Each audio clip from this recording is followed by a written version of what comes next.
Hey, hey, hey. It's Filter Free Friday, y'all. Listen, I am so glad y'all here. This morning I was reminded of this time in church. In fact, it happened multiple times because at my church we would regularly have gospel concerts. And so there was this man who he wasn't very tall, but he took up a lot of space when he moved. He just had a presence about him. And he was one of the performers almost every year. And what stands out about him was that he wore sunglasses and he did not take his sunglasses off when he came inside. And he also wore a very long, beautiful dashiki, and um and the fabric made it kind of move like a dress. And I remember when he first got up to the front of the church that I thought for sure that there was going to be this tenor or baritone to come out, but there was this amazing soprano as this man sang Mary Had a Little Lamb, and the song was about Jesus and Mary, and his name was Dennis Moore. And for me, Dennis Moore, I just remember always being really excited when he and Michael Charles would come to our church because I think I can articulate it today. I know I couldn't articulate it then, but Dennis was just sure of himself. And he did not seem to care what anybody thought of his sunglasses that he was not going to take off. He did not seem to care of what people thought about his feminine mannerisms because he was going to show up as his authentic self. And Dennis also didn't seem to care about his daishiki. So just to be clear, every man in the church otherwise had on like the basic funeral clothes, navy blue, gray, black suit, tie, white shirt, or some kind of version of that with dress shoes. Honey, not Dennis. Dennis had on some ballet slippers and a dashiki, and was manicured up and sunglasses on and singing to the heavens. Mary Had a Little Lamb, and then was sashay Shantae right on out of the church. So fast forward, like, I don't know, 15 years. And I'm walking into Hallmark Cards, and guess who I see walking down the hallway? So Dennis Moore to me is like a famous person because first of all, if you could sing at the afternoon program and you were like one of the headliners, you famous. Like everybody, I mean, the whole church up, like Dennis, yeah, Dennis, sing Dennis, yelling, screaming, everybody, men and women alike. And I see Dennis walking down the corridors of Hallmark Cards. And I'm like, Dennis Moore? And he's like, yes, child.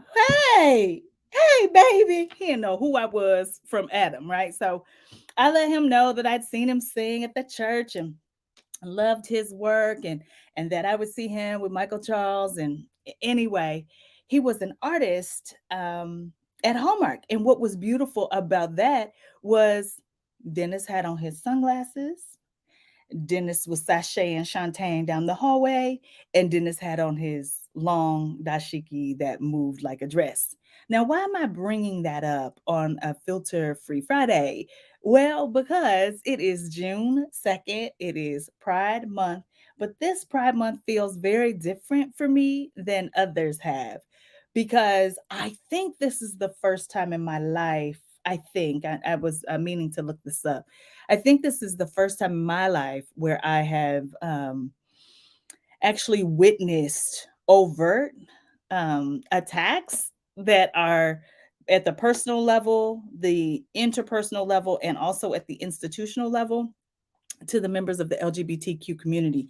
And while I'm grateful for Pride, I think sometimes what needs to happen, especially for those of us who are our allies, is to understand what an act of courage it is for anyone to show up as their unique selves, being exactly who God designed them to be.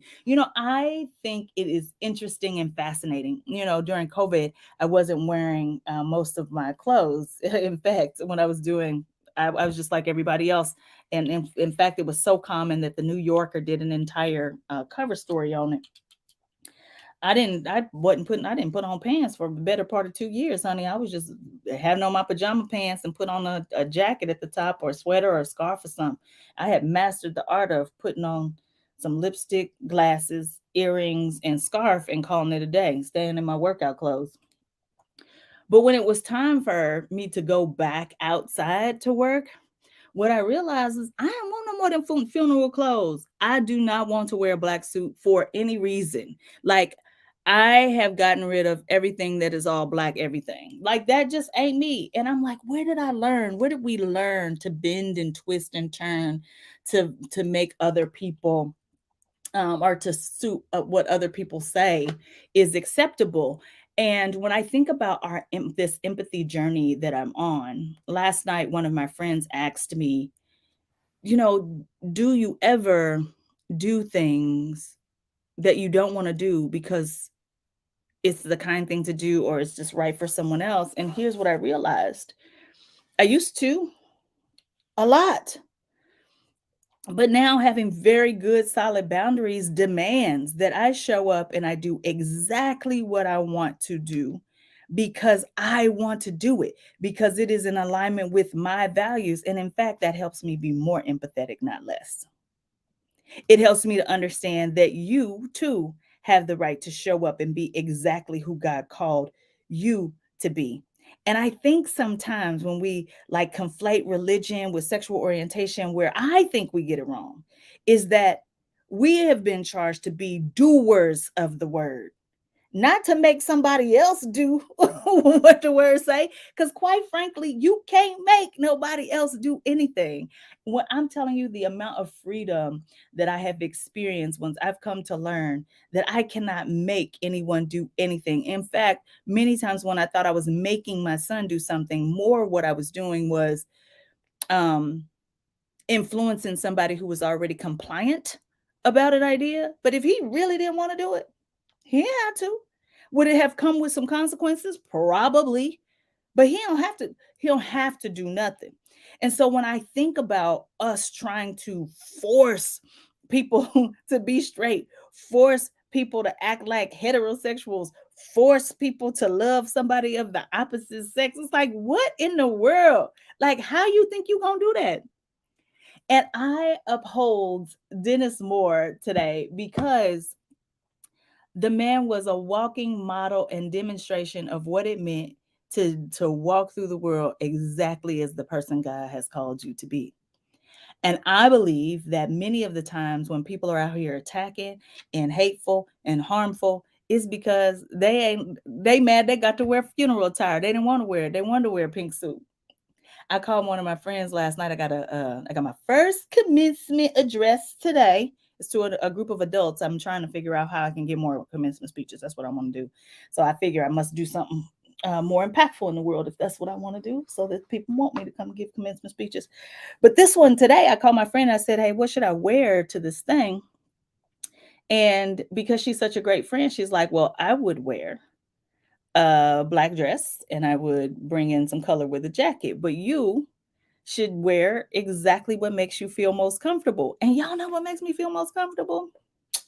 Some bright purple pants. So that is what I'm wearing. And I am leaning into Dennis Moore, and I am just solidly doubling down on all that bending and twisting and turning ain't gonna help no way. I could walk in there in a black dress and say everything that I'm gonna say, and somebody still ain't gonna like it. So I might as well look good in my purple pants doing it. I was also looking earlier, let's see, I was looking for an image that helped to bring forward the point that I was wanting to make today. And I found this beautiful photo of Bayard Rustin and James Baldwin. And I was like, you know what? I think that it would be really, really helpful if people just kind of thought through, just a little bit, what what does this image mean to you? You see, far more people know who James Baldwin is, and far fewer people know who Bayard Rustin is. But nonetheless, both of them were Black, brilliant, gay, out, open, social justice warriors. And we get an opportunity to every day live where we want to live, eat where we want to eat, walk into Target and turn over displays. Yeah, some of y'all couldn't even go into no Target because you didn't even have enough money, or because of the color of your skin, or at one point because of your gender. And folk got the nerve to go into Target because of the efforts of the likes of Bayard Rustin and James Baldwin, who made it even possible that you could even go in there and be nasty about a shirt with some rainbows on it. You know how painful life must be that a rainbow upsets you. It's one of the most beautiful things in nature. Just the entire color spectrum that just shows up and just brings happiness. When you think about what God says the rainbow represents, what comes to your mind? And so I know I'm biased, and I'm biased because I've grown up watching the Dennis Moores and the Michael Charleses of the world be applauded for their talent and then ripped apart because they live authentically for who God called them to be. And so here's what I'd like to leave you with, Sugar, on this filter-free Friday. Who did God call you to be? And are you modeling that? Are you showing up authentically as that? And if you are, that's a good start on this empathy journey. And if you aren't, I'm going to leave you to wrestle with it. But don't blow your pain through the rest of us, child. It's Filter Free Friday, y'all. We got plenty of work to do.